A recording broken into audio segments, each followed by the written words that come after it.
Bonjour tout le monde et bienvenue dans l'émission Les Casseurs de Code.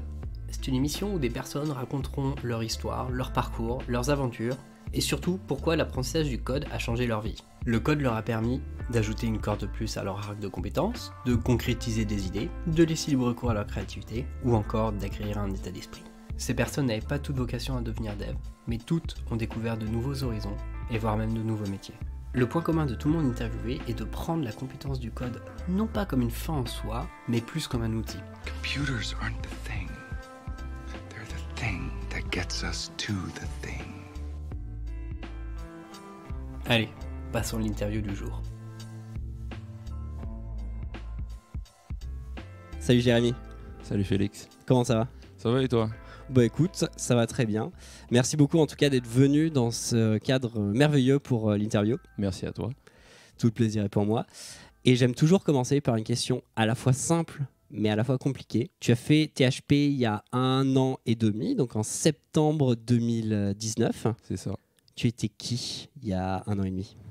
Il y a 1 an et demi, j'étais toujours étudiant en MBA et en e-business. En e-business? C'est ça, à l'ESG, donc stratégie digitale, SEA, SEO, donc campagne payante, référencement naturel, etc. Et c'est vrai que, si tu veux, il y a encore plus longtemps, moi j'ai toujours, dès l'âge à peu près de peut-être, je sais pas, 15, 16 ans, je craquais des PSP, je craquais des consoles. Ah, ça c'est bien ça, pour pouvoir jouer au jeu. C'est ça, donc j'avais vraiment ce truc d'aller acheter des cartes mémoire à Montgalet, graver des jeux sur Emule à l'époque, on prenait des jeux et je les revendais à la cour de récré tranquillement.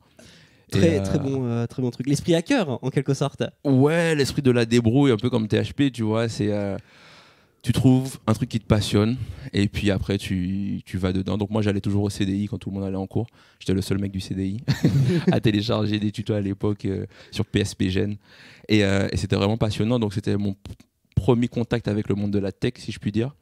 Et quand je faisais ça, j'étais en Martinique. Donc tu vois, j'étais vraiment dans ma petite campagne à craquer des PSP, etc. Et si tu veux, après j'ai basculé dans tout ce qui était analyse financière. J'ai travaillé à la banque.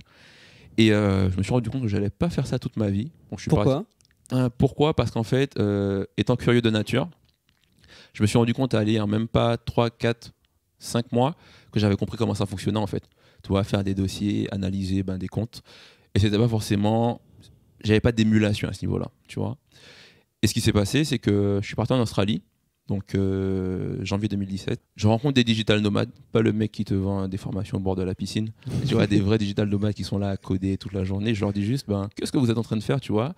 Et le mec me dit, vas-y, viens, je vais te montrer. Il y en a un qui faisait tout ce qui était e-commerce, et il y en a un autre qui était développeur web. J'ai dit, mais en fait, avant l'époque Covid, vous pouvez travailler de partout dans le monde, en fait. Ils m'ont dit, ouais, c'est ce qu'on fait, en fait. Je me suis dit, ouais, ça a l'air vraiment pas mal, tu vois. Et du coup, j'essaie d'aller à l'université en Australie. On me demande 60K. Ça fait beaucoup, hein. Ça fait beaucoup. Je me dis non, impossible que je fasse 60K. Donc je reviens en France, je me forme. Donc Master Marketing Digital, MBA e-Business, comme je t'ai dit. Un peu moins de 60K? De quoi? Un peu moins de 60K. Ouais, beaucoup moins, quoi. Beaucoup moins. Et du coup, ce qui se passe, c'est que avant THP aussi, j'ai fait un diplôme de développeur web avec Open Classrooms. Attends, avant de faire THP, t'étais déjà dev? Ouais, j'avais déjà fait du développement web. À cette époque, justement, j'étais en alternance en SS2I, donc ESN, entreprise de services numériques, où tu as beaucoup de développeurs, etc.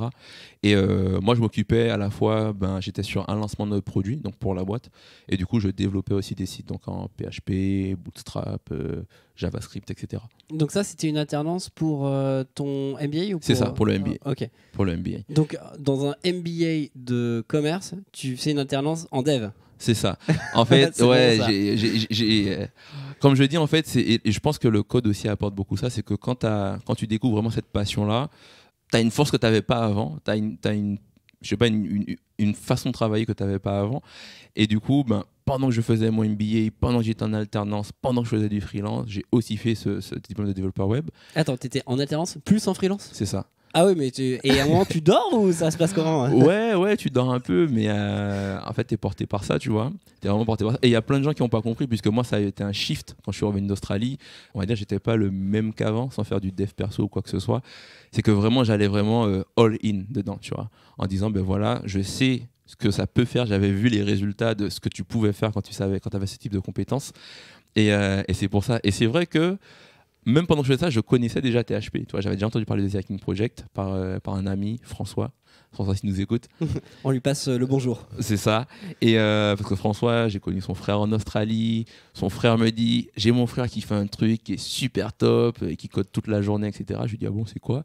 Et c'est là que j'ai vu une démo day de THP qui m'a impressionné, parce que c'est toujours ça, c'est que quand tu vois ce que quelqu'un est capable de produire après la formation, c'est impactant, tu vois. Tu te dis, ah ouais, bah ok, là, il y a du tangible, il y a du pragmatisme, et tu te dis, bah ouais, c'est valuable, quoi.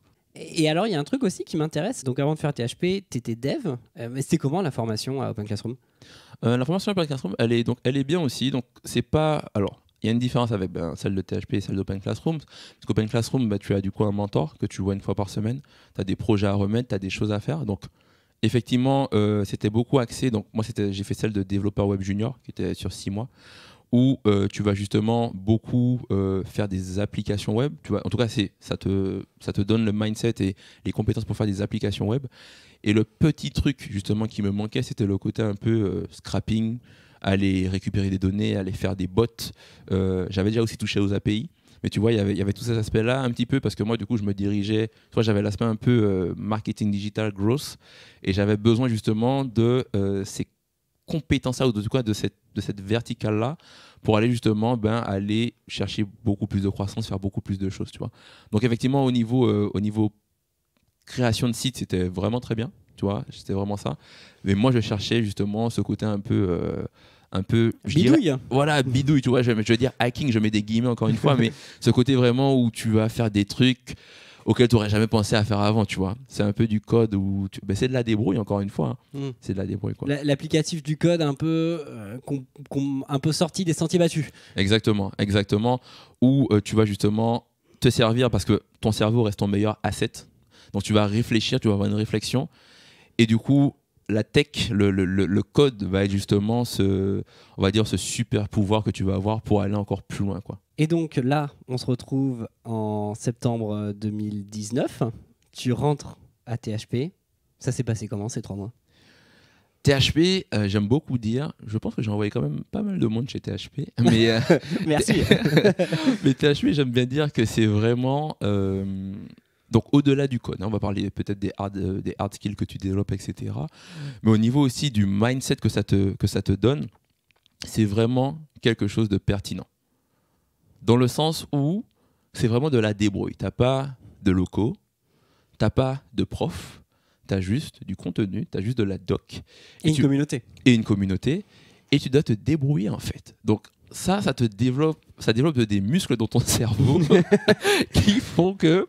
Au début, ça fait mal, tu n'es pas musclé, tu fais... Mais c'est sûr, tu vois. Et même savoir faire une bonne recherche Google, c'est une compétence aujourd'hui, tu vois. Je m'en rends compte que savoir faire une recherche Google, c'est une compétence. Savoir lire la documentation, c'est une compétence. Merci pour la page Google, j'approuve 100%. Je mets sur mon CV, moi, recherche Google, 4 étoiles. Tu vois. Et je me dis, en fait, une fois que tu as...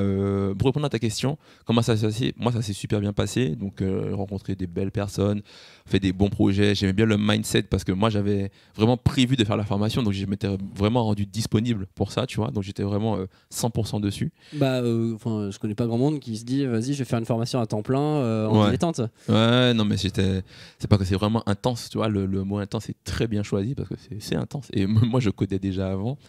Et ça t'apporte vraiment cet état d'esprit où, peu importe le problème auquel tu vas être confronté, tu as cet esprit un peu problème solver et get the things done, en disant vraiment, il y a un problème à tacler, je vais trouver une solution, parce que forcément, dans le monde, dans ce grand univers de peut-être 7 milliards de personnes, il y a une personne qui a eu mon problème quelque part.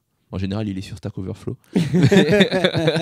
Mais tu vois, tu as ce mindset-là qui fait que peu importe le truc, tu l'acceptes. Et je pense que beaucoup de gens qui ont fait THP se reconnaissent dans ça, où tu vas dire oui à une mission, oui à développer un truc, et puis tu vas apprendre sur le temps, en fait. Et je pense que c'est ce mindset-là que ça apporte. Fake it till you make it. Exact. Il faut le make it, hein, parce que les gens ils oublient le make it. Il faut vraiment le make it aussi quand même. Donc tu vas suivre, mais fais le make it. Tu vois. Bah, THP, t'as appris à make les trucs parce que des fois c'est complètement impossible et tu le fais quand même et c'est ça qui est drôle. Ouais, exact. Ouais, en plus, moi j'ai souvenir, votre promo à l'époque, elle était plutôt marrante. Enfin, il y avait des gens qui étaient assez sympas quoi. Ouais, ben. THP, comme je dis, déjà, tu avais le fait de devoir remettre des projets, donc tu avais des jours, tu avais des corrections, etc. Mais pas forcément scolaires, parce que tu n'avais pas de notes en soi, donc tu n'avais pas de notation. Et ce qui était bien, c'est que quand tu remets un projet, typiquement, c'était le lendemain d'après. Ouais, c'était le lendemain. Ouais, le lendemain, le matin. La matinée, elle est réservée à la correction, en fait. Et la correction, c'est une des plus-values de la formation, je pense aussi.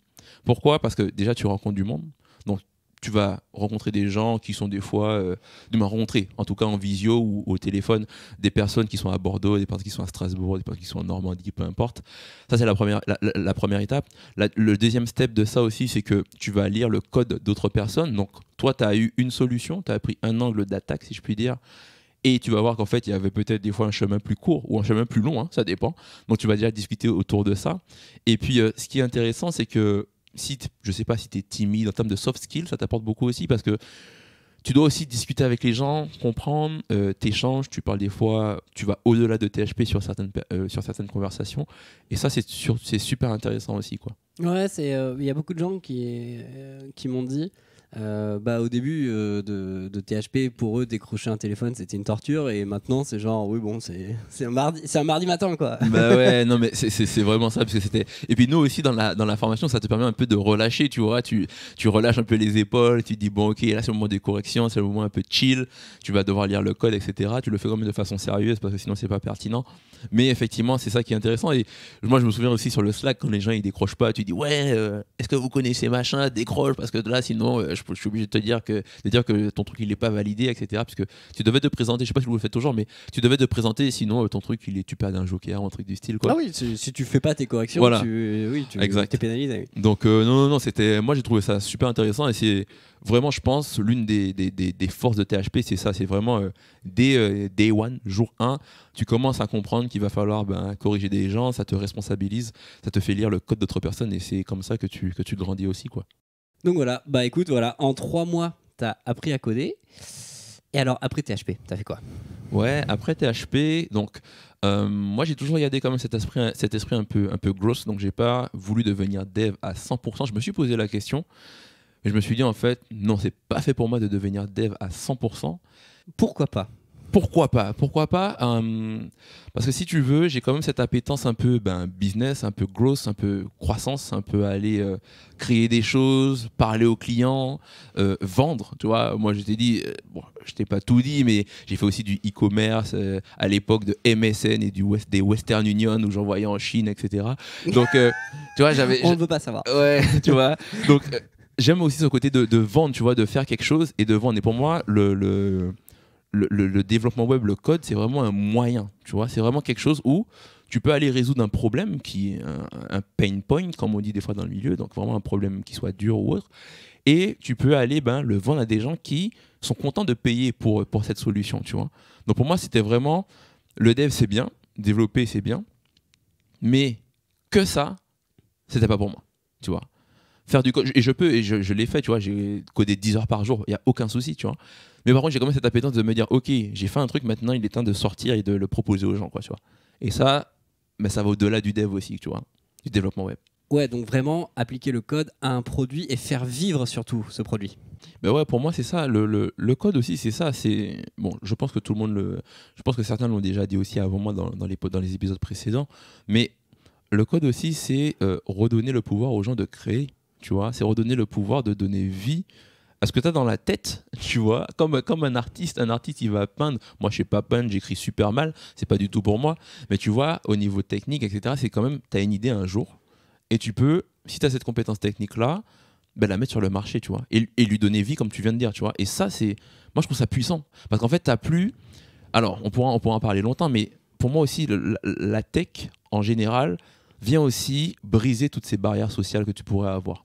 C'est-à-dire que tu peux être, tu vois, moi je suis vraiment le cas, tu peux être sur ta petite île ou peu importe, dans ton coin, apprendre à coder et tu peux sortir des produits, quoi. Et tu peux sortir des choses et les gens peuvent, encore une fois, payer pour ça, tu vois. Donc, tu as vraiment ce côté un peu inclusif, et encore une fois, de donner la chance à tout le monde. Et je pense que THP répond aussi bien à ça, sans vouloir revenir dessus, mais quand tu vois le prix des autres formations, et que tu vois le prix de THP, il y a un gap, il y a un truc, tu vois.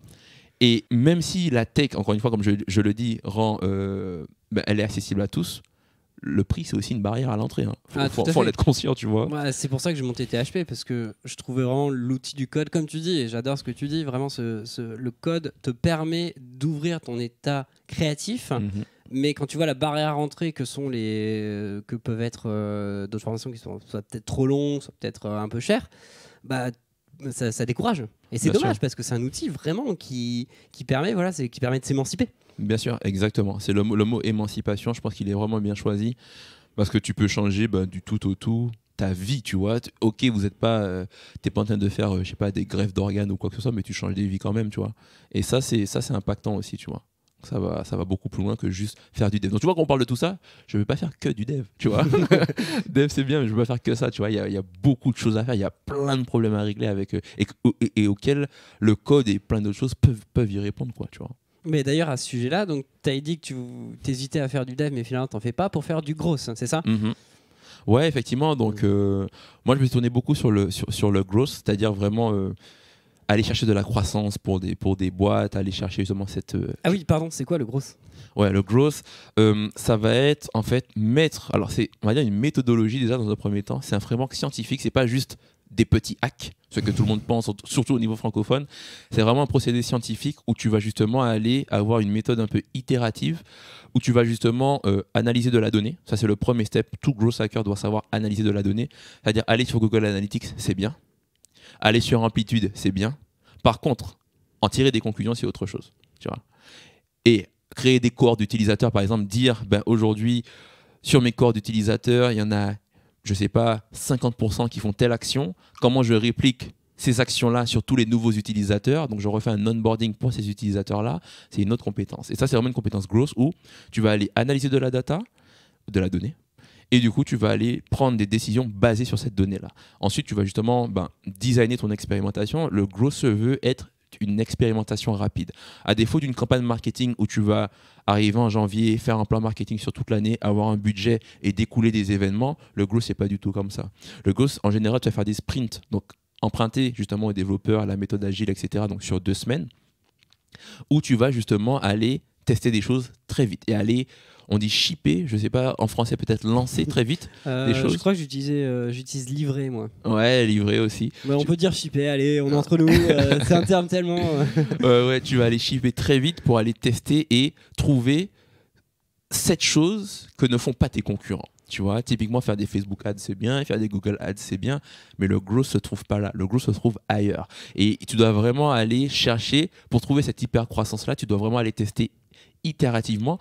Et en fait, tu as vraiment une corrélation entre la vélocité d'expérimentation que tu fais, donc le nombre d'expérimentations que tu fais, et ce moment où tu vas trouver cette hyper-croissance. Tu vois. Donc le growth, c'est vraiment ça, c'est vraiment aller tester différentes techniques, différentes manières d'aller chercher de la croissance. Donc ça peut être, il y a plusieurs étapes dans le growth, parce qu'aujourd'hui, on parle beaucoup d'acquisition, en disant ramener du trafic. Comment aujourd'hui tu as 1000 visiteurs, comment tu en ramènes 2000, 3000, 4000? Mais on pourra aller plus loin. Comment sur ces 4000 visiteurs qui viennent, comment tu fais en sorte qu'aujourd'hui tu as un taux de conversion qui est à 5%, comment tu le passes à 10%? Et là on est sur de l'acquisition. Et puis comment après tu fais en sorte que ce qu'on appelle le wow moment, le moment où l'utilisateur va se dire que le produit que tu proposes lui correspond vraiment, comment tu fais en sorte que ce wow moment il soit activé le plus rapidement possible? Donc ça, c'est vraiment tout ce qui est activation. Ensuite, comment tu vas faire en sorte que tes utilisateurs, ils utilisent ton produit de plus en plus souvent à une fréquence de plus en plus intéressante pour toi? On va parler de rétention. Et puis comment tu fais en sorte que ceux qui utilisent ton produit, ils le recommandent de façon naturelle à leurs pairs, à leur famille, à leurs amis. On va parler de referral. Et comment, justement, après, sur le revenu, comment tu fais pour upsell, comment tu fais pour trouver un pricing qui soit intéressant. Et tu vois, sur chaque étape que je t'ai citée, tu peux faire des expérimentations. Tu as ce qu'on appelle des métriques que tu vas analyser. Et justement, le growth, c'est tout ça. Tu vois, c'est vraiment définir une métrique qui est impactante. Par exemple, je te prends un exemple tout simple. Aujourd'hui, tu as 10K visiteurs sur THP. mais ton taux de conversion il est à 1%, tu sais que tu n'as pas un souci au niveau de l'awareness parce que tu as 10 000 visiteurs, tu as un souci au niveau de ton acquisition. Comment tu fais en sorte que les gens qui viennent, ils convertissent, tu vois. Et ça, le growth, il t'apporte vraiment ça. En fait, c'est un peu plein de métiers à la fois, parce que tu fais à la fois des statistiques, donc de la data, tu bidouilles un peu dans le code, un peu de produits, c'est vraiment plein de métiers en un. Exact. Le growth, il est là pour, si tu veux, supprimer la frontière entre le marketing et le produit. Parce que de toute façon, quand tu travailles sur du growth, tu es obligé de penser produit. Tu es obligé de penser corps d'utilisateur, tu es obligé de penser comment on utilise mon produit, de quelle façon on l'utilise. Tu es obligé de parler UX. Est-ce que ce qu'on développe, ça parle aux utilisateurs? Est-ce que c'est facile de trouver les fonctionnalités qui sont intéressantes, etc. Tout ça, c'est super important et tu es obligé d'avoir une vision holistique, une vision générale, pour ensuite aller impacter les métriques qui, toi, t'intéressent à un instant T. Tu vois, c'est vraiment ça le growth. Et c'est pas que dire je ramène du trafic sur mon site. Ça va beaucoup plus loin. Tu vois, et je le vois aujourd'hui dans ce que je fais, ça va beaucoup plus loin et tu peux aller justement chercher cette hyper croissance là avec ça. Je te prends un exemple classique, hein, mais un e-commerçant qu'on avait aidé, qui se rendait compte en fait que sur sa page de checkout, il avait un drop, donc une perte d'utilisateurs de plus de 30%. Il se demandait pourquoi. On a fait un test, on s'est rendu compte qu'en fait les pages étaient mal traduites. Des fois tu étais en France, tu avais du portugais, des fois tu avais de l'espagnol. Très rassurant. Tu vois, de sortir à carte bleue. tu vois, et au final en corrigeant ça, du coup plus 40%. Mais c'est juste parce qu'encore une fois, tu analyses de la donnée, tu fais des expérimentations qui viennent confirmer ou infirmer ce que tu as lu, et ensuite tu vas aller scaler derrière. Donc passer à l'échelle, grossir ça, tu vois. Et donc c'est le métier que tu fais actuellement. Exact. Aujourd'hui, je suis growth hacker et formateur en growth hacking. Donc du coup, c'est vraiment ce que je fais au quotidien. Ton vraiment... passé dans le peer learning fait que tu restes dans l'éducation. Ouais, l'éducation, encore une fois, j'ai vraiment aussi cet attrait, comme tu dis, d'émancipation. Je pense que l'éducation peut vraiment, je dirais pas faire des miracles, mais en tout cas, si, je pense qu'elle peut faire des miracles. C'est-à-dire que si à un instant T, tu as accès à la bonne information et que tu es entouré par les bonnes personnes, ta vie peut prendre une autre tournure, si je puis dire, tu vois. Et l'éducation, ce que vous faites chez THP aussi, hein, mais comme je te dis, c'est tout ce qui est formation, etc., ça vient justement changer la vie des gens. C'est-à-dire que moi, je sais que par exemple, peut-être que si j'avais pas connu THP ou bien même certaines personnes qui m'ont recommandé THP ou autre, peut-être que le mindset que peut-être que j'ai aujourd'hui, je l'aurais pas. Tu vois, le mindset un peu débrouille, bidouille, fait des trucs, je l'aurais eu, mais peut-être pas aussi important, tu vois. Donc je pense que c'est important, ouais. Donc en fait, plus que le code, c'est peut-être un état d'esprit que THP t'a donné? Ou autant que le code, tu me diras. Ouais, je te rejoins dessus. THP, c'est vraiment l'état d'esprit, comme je dirais, et je vais me répéter, mais quand tu sors de THP, tu penses que tu es invincible aussi. Je vais t'expliquer pourquoi, comme je te dis. C'est-à-dire invincible. Ouais. Bon, pas au niveau physique, hein, mais au niveau mindset, en fait, tu sais que peu importe, encore une fois, le problème, en fait, tu te manges tellement des murs chez THP. C'est-à-dire que c'est dans le dur hein, quand même. Hein, tu vois, c'est dans le dur. Tu vas aller chercher, tu vas aller comprendre. Il suffit que tu n'aies pas la bonne version de Ruby pour que ça ne fonctionne pas comme chez ton voisin. Tu vois, il y a plein de trucs comme ça qui font que tu te manges tellement de choses et à chaque fois, tu as cette satisfaction, cette petite dopamine qui est libérée à la fin de la journée ou quand tu remets ton projet, qui fait que quand tu sors de THP, peu importe le problème que tu vas rencontrer, en fait, tu sais qu'il y a une façon de le tacler. Il y a une façon d'y répondre. Et tout ça dépend juste de ta capacité à savoir chercher et de ta capacité à savoir exécuter. Parce que THP, justement, c'est pas une formation où c'est très passif, si je puis dire, ou juste académique.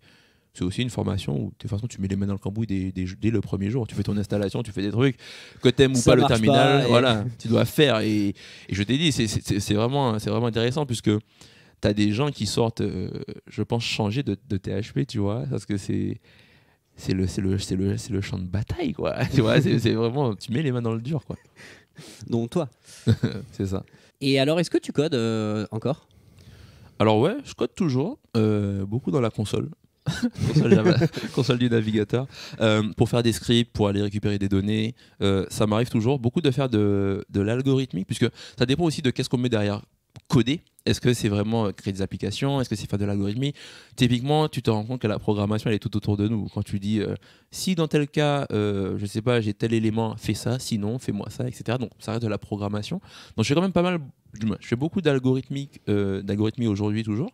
Alors, c'est Dans quelle mesure et pourquoi? Ouais, bah, typiquement, quand je vais faire des scripts en Selenium, par exemple, pour aller envoyer des messages sur LinkedIn sur certaines verticales, etc. Alors, désolé, je te coupe, mais Selenium, c'est un logiciel qui te permet de simuler un navigateur internet avec du code, c'est ça? C'est ça, effectivement. Donc, à la base, je sais que c'est beaucoup fait pour les tests automatisés, si on peut dire. Mais on s'en sert pour. Et puis, on s'en sert pour d'autres choses, quoi. Mais ouais, Selenium. Et après, au niveau, par contre, application web, je fais pas mal de no-code aujourd'hui. Du no-code? Ouais, le no-code, typiquement. Alors, c'est vrai que le no-code, les gens se disent « Ah, il n'y a pas du tout de code ». Alors, à prendre avec des pincettes quand même, encore une fois, c'est en train de... Alors, qu'est-ce que le no-code déjà? Ouais, qu'est-ce que le no-code? En gros, ça va rassembler un ensemble d'outils qui vont te permettre de construire, que ce soit des sites web, des applications web ou des automatisations, sans forcément coder. Sans forcément que tu aies à mettre les mains vraiment dans le code. Typiquement, Zapier, peut-être que tu connais aussi. Zapier, tu vas aller faire... tu fais des calls API, mais tu les vois pas du tout. Tu vas juste te connecter et puis dire, je sais pas, chaque fois que j'ai un nouveau message dans mon Typeform, par exemple, mets-moi cette personne dans mon Airtable, par exemple. Tu vois. Voilà, et envoie ça à un Google Spreadsheet Exactement. et envoie un email. Donc, exactement, okay. exactement.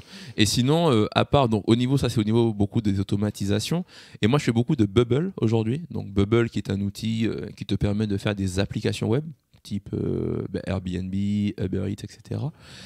Où ça va pas être du code pur, mais par contre, tu as une grosse logique de programmation. Et c'est vrai que si tu sais coder avant de prendre en main les outils no-code, c'est beaucoup plus simple. Et je pense vraiment que, ça c'est vraiment très subjectif, mais je pense que les codeurs pourront faire les meilleurs no-codeurs de demain.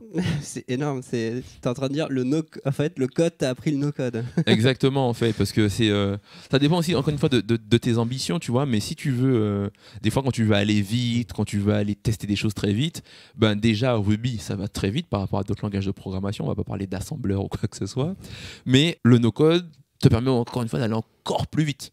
Tu vois, c'est vraiment, je sais pas si Ruby c'est fast and furious, tu vois, le no-code c'est une fusée, tu vois, ça permet d'aller encore plus vite. Et ça, c'est vraiment intéressant, surtout moi aujourd'hui dans mon métier de growth hacker, j'ai besoin d'aller très vite, j'ai besoin d'aller tester des choses, j'ai besoin de shipper encore une fois des choses très vite, de mettre sur le marché, je dois avoir une idée le lundi, le mardi, je dois être capable de la mettre sur le marché, tu vois, et ça me permet de faire ça. Ça me permet vraiment de faire quelque chose qui n'est pas fini, qu'on appelle un MVP, donc Minimum Viable Product, mais qui me permet justement d'apporter et en tout cas de valider s'il y a une traction ou pas. Tu vois, s'il y a des gens que ça peut intéresser, s'il y a des gens qui sont prêts à payer pour ça, si on doit faire des préinscriptions, etc. etc. quoi. Et en plus, un truc que je vois aussi souvent, c'est que parfois, dans le no-code, vu que ça attire justement des gens de tout horizon, encore une fois, si t'as pas des bases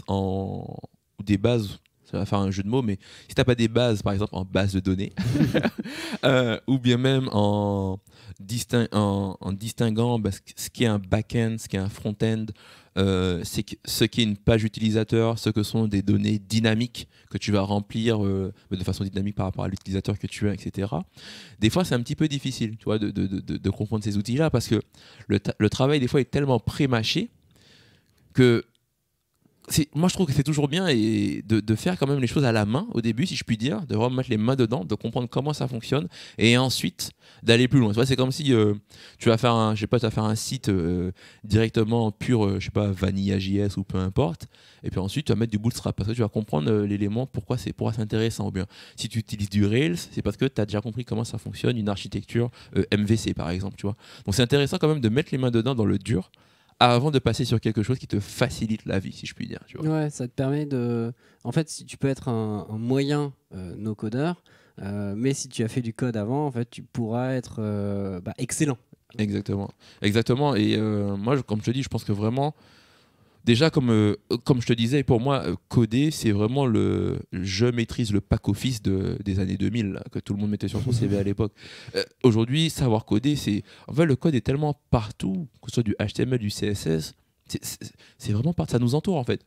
Donc aujourd'hui, il te faut comprendre, à minima, même si tu ne deviens pas développeur, il te faut comprendre comment fonctionnent ces écosystèmes, comment fonctionne un site web, c'est quoi un serveur, c'est comment les pages sont stockées, etc. C'est important pour toi, pour ta culture, et puis important pour toi, pour ta croissance. Bah écoute, sur ces belles paroles de pack office des années 2000, je retiens la punchline qui est excellente. Merci beaucoup Jérémy d'avoir passé le temps avec moi de me raconter ton parcours, ton histoire. J'espère que tu as passé un bon moment. Super, merci de m'avoir reçu, c'était top. Et puis on se dit à la prochaine. À la prochaine Félix. À bientôt. Ciao ciao. Et voilà, c'est la fin de cet épisode. Merci beaucoup en tout cas à notre invité de nous avoir partagé ces moments humains. Nous, on se retrouve dimanche prochain pour une autre histoire, un autre parcours. Allez, à ciao, bon dimanche.